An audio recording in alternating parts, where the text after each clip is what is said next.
lisez. Vous n'imaginez pas le plaisir que ça va vous procurer.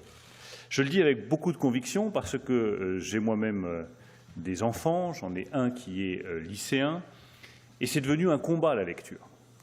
Et je veux juste dire à tous ceux qui nous écoutent que ce combat, nous le menons avec Marc Ledré-Lacharrière, avec Luce Perrault, avec Éric Reynard qui est présent, avec tous les journalistes qui sont présents ici et qui écrivent.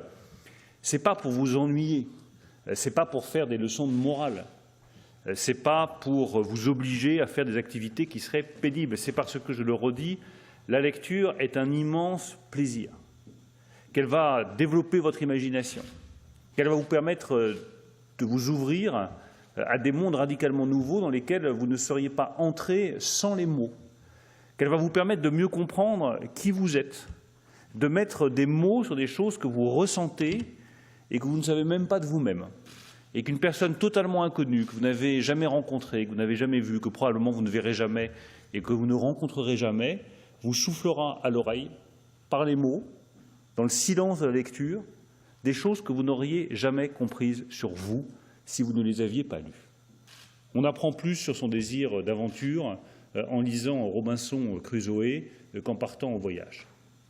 On apprend plus sur le désir et la jalousie qui peut animer le désir et qui est souvent à la base du désir, en lisant Albertine retrouvée ou La prisonnière, qu'en faisant soi-même l'expérience. Et quand on souffre soi-même de jalousie parce qu'on aime quelqu'un qui ne vous aime pas ou qui est aimé par quelqu'un d'autre, eh bien, il suffit de lire Proust pour comprendre ce que c'est que ce sentiment, de mettre des mots dessus, et ces mots vont vous apaiser.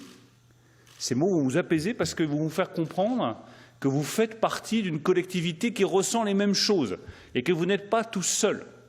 Et c'est ça la singularité de la lecture. C'est que c'est une activité solitaire qui vous ouvre au reste du monde.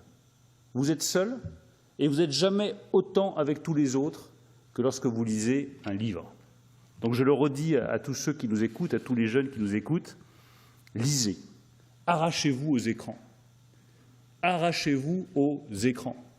Les écrans vous dévorent, la lecture vous nourrit.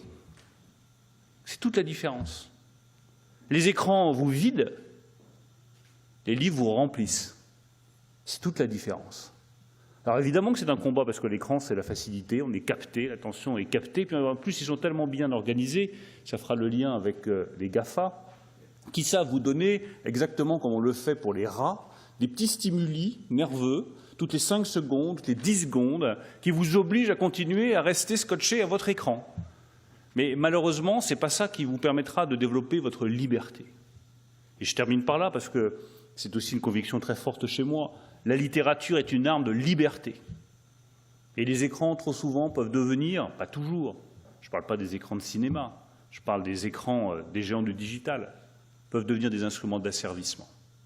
Vous pouvez être asservi dans votre consommation, dans votre comportement, dans vos pratiques, dans vos gestes, par des écrans qui sont formatés pour orienter votre pensée. La littérature, elle vous donne de la liberté. Les mots vous donnent la liberté pour vous construire et être ce que vous êtes. Je le dis à toutes les lycéennes et tous les lycéens qui nous écoutent, vous êtes chacun unique. Chacun. Eh bien, la littérature vous permettra, et les livres vous permettront, de découvrir à quel point vous êtes unique et à quel point vous ne ressemblez à personne d'autre. C'est ça ce qui fait l'humanité. Chaque personne est unique et c'est la littérature qui nous l'apprend.